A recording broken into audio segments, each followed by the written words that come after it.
kami dari kelompok 4 Ilmu Alamiah Dasar, Program Studi Pendidikan Guru Pendidikan Anak Usia Dini, Fakultas Keguruan dan Ilmu Pendidikan, Universitas Muhammadiyah Kendari. Assalamualaikum warahmatullahi wabarakatuh.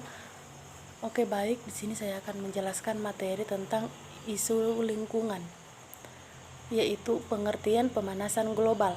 Pemanasan global merupakan salah satu gejala terjadinya perubahan iklim. Kini pemanasan global dan perubahan iklim bukanlah isu yang jauh dan asing di telinga masyarakat Indonesia. Pemanasan global sendiri terjadi ketika meningkatkan suhu rata-rata global atau permukaan bumi. Hal tersebut disebabkan karena karbon dioksida dan polutan udara lainnya serta gas rumah kaca berkumpul di atmosfer, kemudian menyerap sinar matahari dan radiasi matahari yang memantul dari permukaan bumi. Baiklah, di sini saya akan melanjutkan materi teman saya. Adapun materinya yaitu A. Penyebab pemanasan global.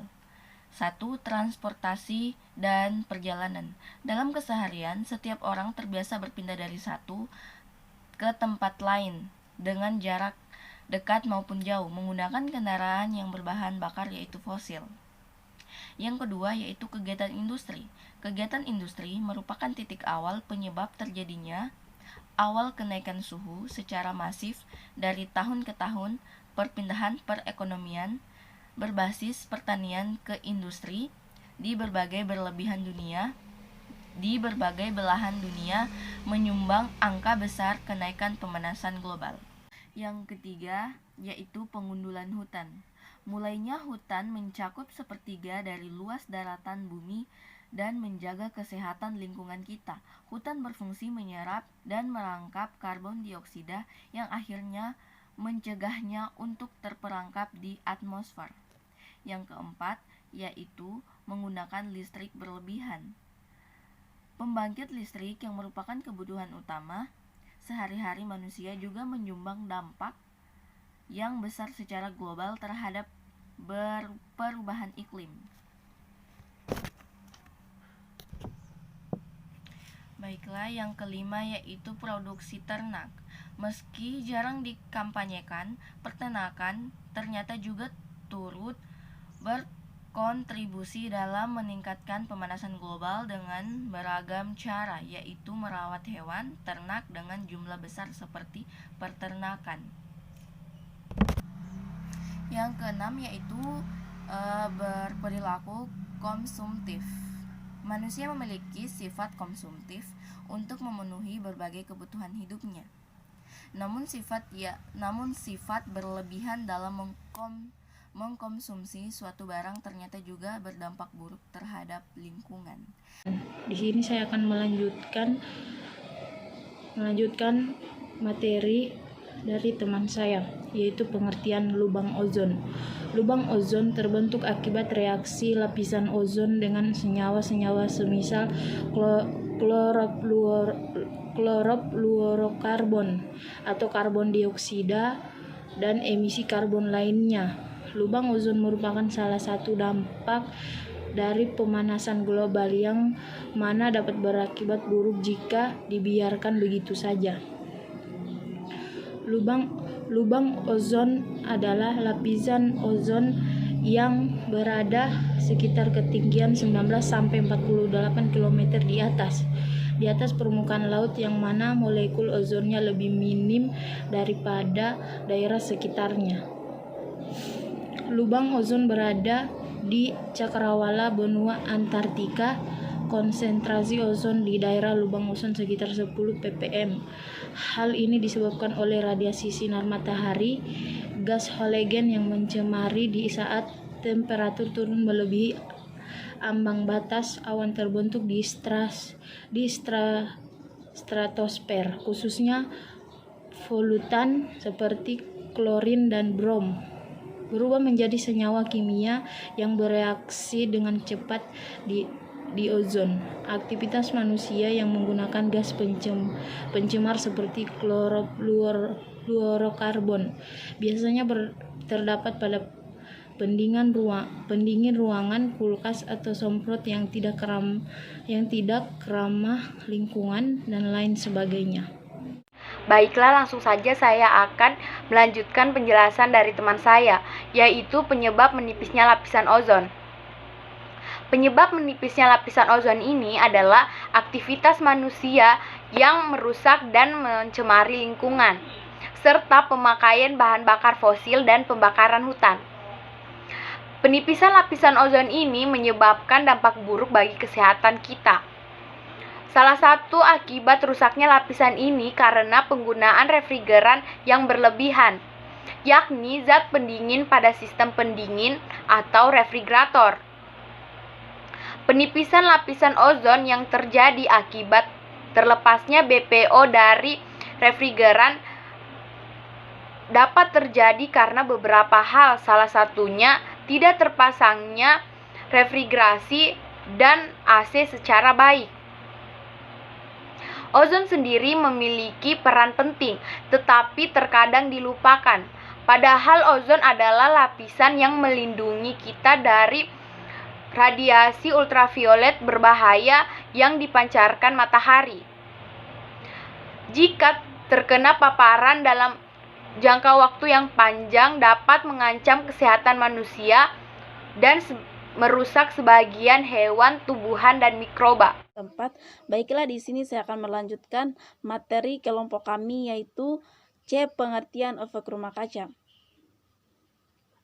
Efek rumah kaca adalah proses yang terjadi ketika gas-gas pada atmosfer bumi merangkap panas dari matahari.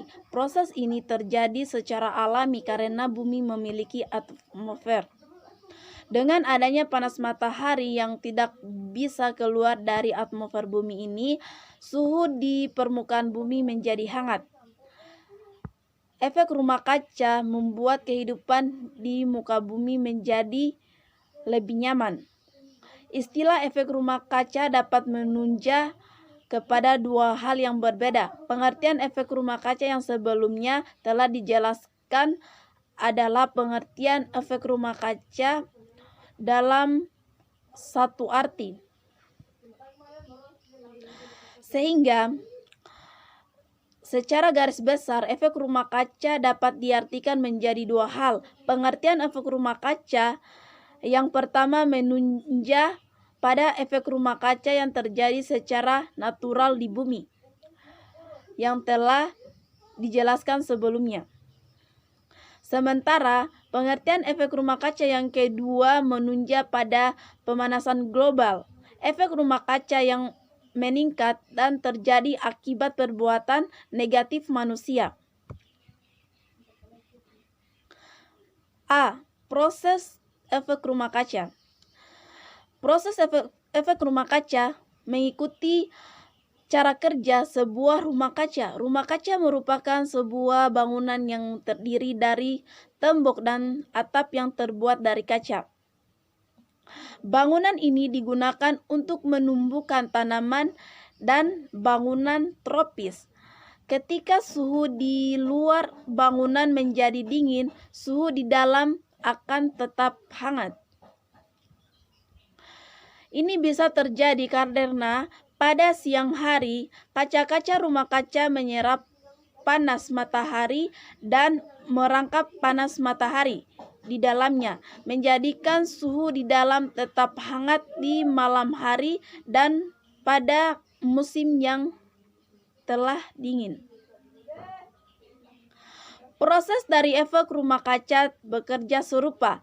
Gas-gas pada atmosfer seperti karbon dioksida merangkap panas matahari seperti kaca pada rumah kaca.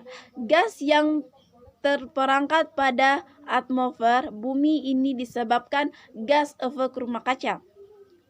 Pada siang hari, panas matahari menembus atmosfer, menyebabkan permukaan bumi menjadi hangat. Ketika permukaan bumi mendingin pada malam hari, panas matahari ini dilepas kembali ke udara. Namun, tidak semua dilepaskan karena sebagian terperangkap dari atmosfer. panas yang terperangkap pada atmosfer inilah yang membuat suhu bumi nyaman dan hangat pada malam hari. Baiklah, di sini saya akan melanjutkan penjelasan dari teman saya, yaitu penyebab rumah kaca. Efek rumah kaca dan gas rumah kaca adalah penyebab terjadinya pemanasan global melansir NASA.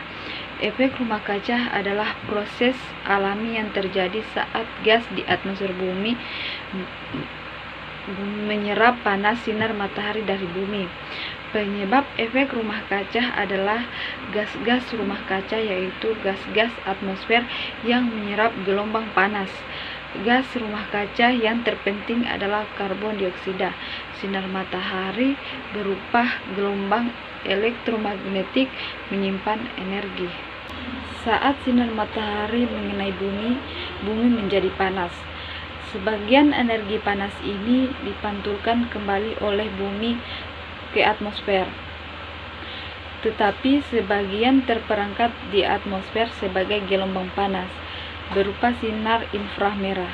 Gelombang panas tersebut frekuensinya lebih rendah jika dibandingkan dengan ketika dipancarkan matahari mengenai bumi.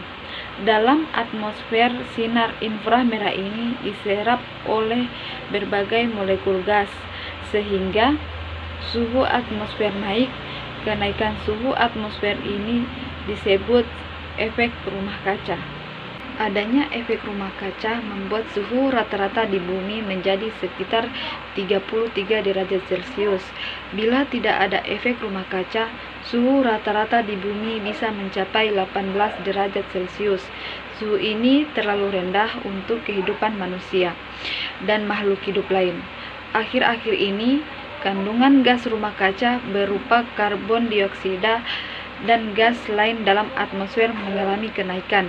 Naiknya gas rumah kaca berakibat akan menaikkan efek rumah kaca.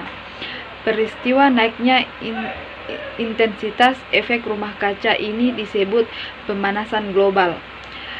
Sebagai besar peningkatan suhu rata-rata global sejak pertengahan abad ke-20, kemungkinan besar disebabkan meningkatnya konsentrasi gas-gas rumah kaca akibat aktivitas manusia dengan efek rumah kaca. Itulah hasil dari presentasi dari kelompok kami. Lebih dan kurangnya mohon dimaafkan. Billahi fisabilil haq fastabiqul khairat. Assalamualaikum warahmatullahi wabarakatuh. Terima kasih.